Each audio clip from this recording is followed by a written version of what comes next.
শেষত আহিছো বড়ো চুক্তিৰ ৰূপায়ণৰ ওপৰত আপোনালোকে জানে যে কেন্দ্ৰীয় গৃহমন্ত্ৰী অমিত শাহ ডাঙৰীয়াৰ লগত অসমৰ মুখ্যমন্ত্ৰী সৰ্বানন্দ সোণোৱাল ডাঙৰীয়াৰ এখন বৈঠক 20 ছেপ্টেম্বৰ তাৰিখে অনুষ্ঠিত হৈছিল আৰু সেই বৈঠকত বড়ো চুক্তিৰ ক্ষিপ্ৰ ৰূপায়ণৰ ওপৰত গুৰুত্ব আৰোপ কৰা হৈছিল।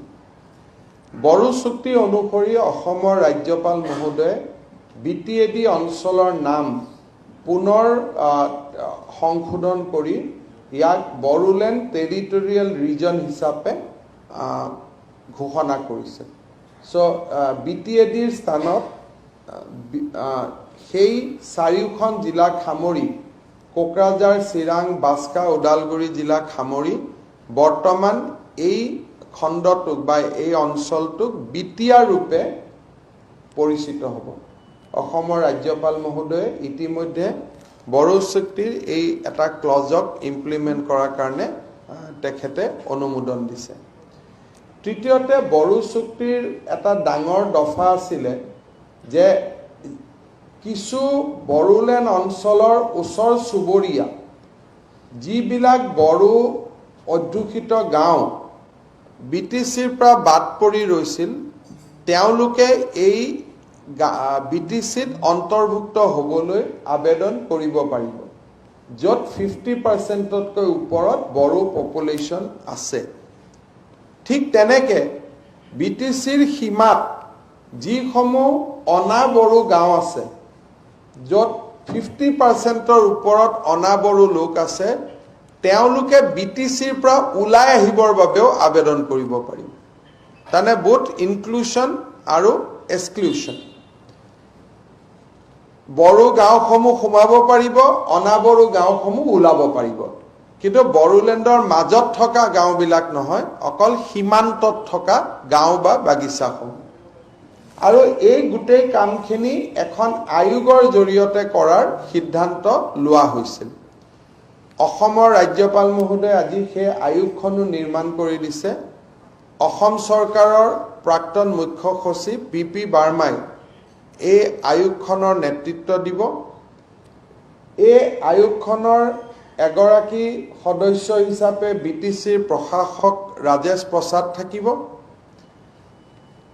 নিখিল বড়ো ছাত্ৰ সন্থাৰ প্ৰতিনিধি হিচাপে জয়ন্ত বসুমতাৰী থাকিব আৰু বিটিএডি অঞ্চলৰ অন্যান্য লোকসকলক প্ৰতিনিধিত্ব কৰিবলৈ ডালিম বায়ন তেখেত থাকিব। অৰ্থাৎ আপচুৰ পৰা জয়ন্ত বসুমতাৰী আৰু অন্যান্য সম্প্ৰদায়ৰ লোকসকলক প্ৰতিনিধিত্ব কৰিবলৈ ডালিম বায়ন। অৰ্থাৎ পি বাৰ্মাৰ অধ্যক্ষতাত এই কমিশ্যন হ'ব। কমিশ্যনৰ কাৰ্যকাল 6 মাহ থাকিব। তাত আন 3 গৰাকী সদস্য হ'ল বিটিচিৰ প্ৰশাসক ৰাজেশ প্ৰসাদ, জয়ন্ত বসুমতাৰী আপচুৰ হৈ আৰু অন্যান্য সম্প্ৰদায়ক প্ৰতিনিধিত্ব কৰিবলৈ ৰাজ্য চৰকাৰে ওদালগুৰিৰ ডালিম বায়নক নিৰ্বাচিত কৰিছে। এই কমিশ্যনখনেই পৰৱৰ্তী পৰ্যায়ত বিটিচিৰ আসনৰ সংখ্যা 40ৰ পৰা 60 কৰা আৰু সমষ্টিবিলাকক পুনৰ গঠন কৰাৰ ক্ষেত্ৰতো চৰকাৰক পৰামৰ্শ দিব। এই দুইটা কাম হৈ যোৱাৰ লগে লগে অহা এমাহৰ ভিতৰত ৰাজ্য চৰকাৰে বড়ো ভাষাক সহযোগী চৰকাৰী ভাষাৰ মৰ্যাদা দিয়াৰ যিটো এটা ক্লজ আছে আৰু বড়োলেণ্ডৰ বাহিৰত Bodo Kachari territorial council, welfare territorial কাউন্সিলৰ যি প্ৰস্তাৱ আছে তাক ৰূপায়ণৰ ক্ষেত্ৰতো ৰাজ্য চৰকাৰ আগবাঢ়িব।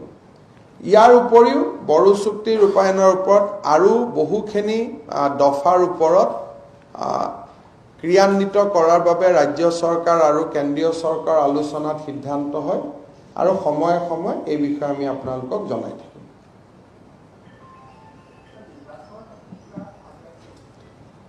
সৰ্বদলীয় বৈঠক এখন হ'ব আৰু স্বাস্থ্য বিভাগে স্পষ্ট কৰি কৈছে যে নৱেম্বৰৰ 30 তাৰিখলৈকে ইলেকশ্যন পতাৰ পৰিৱেশ নাই আৰু ইমানখিনি আমি ৰিস্ক ল'ব নোৱাৰোঁ।